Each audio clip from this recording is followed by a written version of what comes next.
Welcome back to Liquidity and Liquor. I'm Scott D. Clare. I'm here with Yosef Martin today. What are we talking about? What are your best mentors?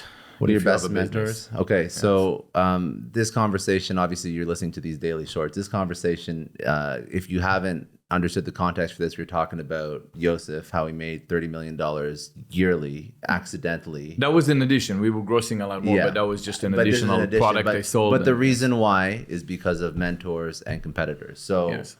why let's talk about Gary Vee, because I think that's an interesting point. Yeah, so Gary Vee made a statement, and again, it might have been a short piece, and maybe there's more to it. But he said, "I don't care about my competitors. I don't even know their names. I don't give two fucks, and so on." And I encourage you to do care about your competitors, learn your competition, because you can learn a lot. You don't have to reinvent the wheel. If they have done something you haven't done yet, this is a perfect way for you. If they want to try something new that you thought about before, you haven't thought about before, and they maybe succeed with that or fail, just be in the back, take a look, and use the second mover advantage. If they've done something right, learn from them. Now, the main topic of this one is so in my career, okay, whatever I have built, and I built big companies. Well, one company was big, but it was really learning about my competition for a point, right? Eventually, when you surpass them, or you feel like you're already out there and there's nothing to learn, now you have other things that you can be inspired. But let me start with why I believe that your competitors might be your best.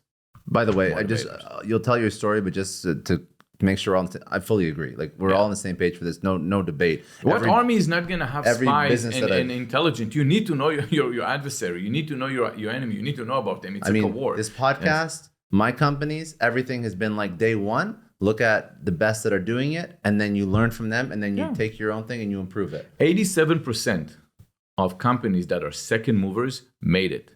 Less than 10% of the first movers will make it. You need to learn from your competition.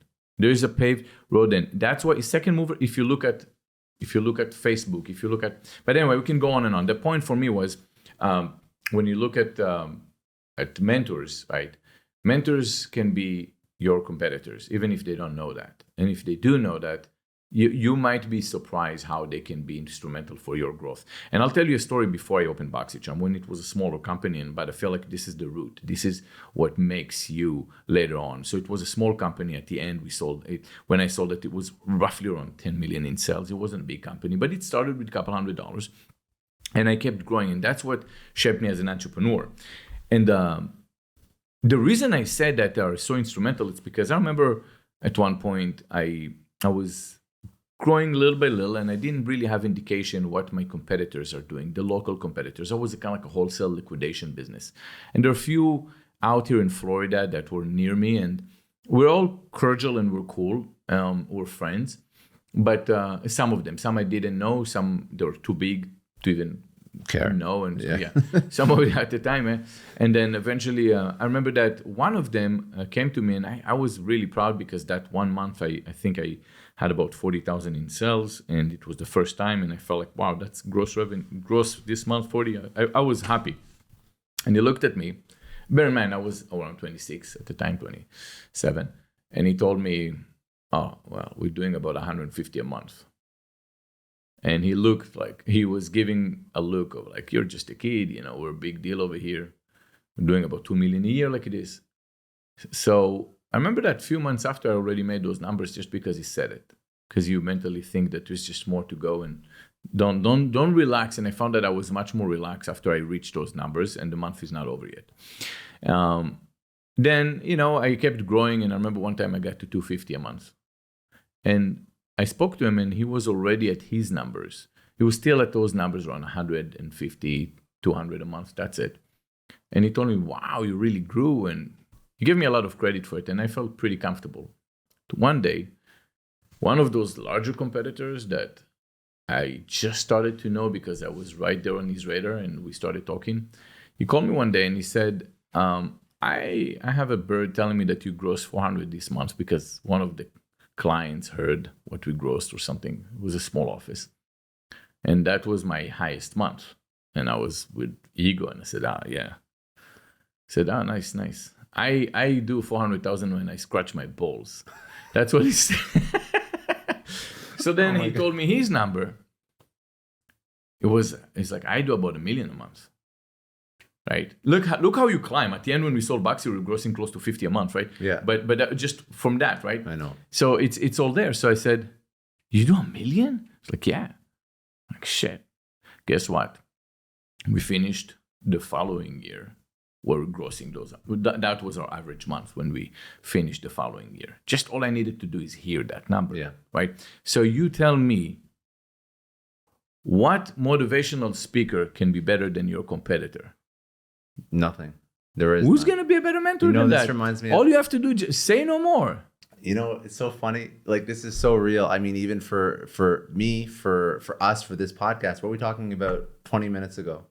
The fact that, I'm making so much money per month with ads. Yes. And then this show's making that much money per ad. And then you look at, actually not even a competitor, a good friend. Who's we can mention names, but he's making 4x. He does 10x the revenue, 10x. but he does about 3 times more traffic, but he makes 10x on revenue because he monetized it better, because he just took it. So the point is, and listen, later on. Now you're like, oh, let's figure it out, because it's not unachievable anymore, right? By the way, the next one was Ipsy for me.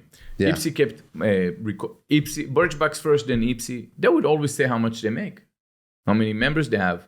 Where do you think you get all that motivation waking up and driving so fast? Because you understand where they're at, you can get there. Yeah. So your competitor, guys, your competitor. By the way, always stay friends with your competitors, not because it's just, not for a malicious reason, just honestly, it's nice to be friends with your competitors. Because they'll probably buy you at one point too. Well, in my case, that happened, but I did know Marcelo at the time.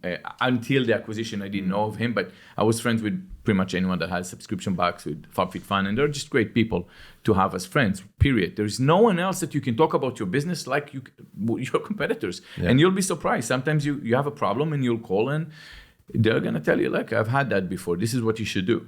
It's really good to keep in touch with people and be friends and be friendly. And yes, you guys can be each other's mentors. It's not always a winner take all. It's never, by the way. Yeah. There's so much money. There's so much. Well, there's SpaceX took all. SpaceX. Right. So show me someone that can beat SpaceX. I don't need to beat. So, I'm not trying to beat SpaceX. Yeah. But you're right. It's like, be abundant. So many customers, so much money, so much opportunity in anything. This podcast, we could build it to the biggest podcast in the world, and we can still help 20 other podcasts be 100%. Just as big, and there's a market 100%. For everything. Yes. I love that. All right. Okay, that's it for today. If you enjoyed, please subscribe on YouTube. If you enjoyed this podcast, you can download and listen to it wherever you get your podcasts or on liquidityandliquor.com.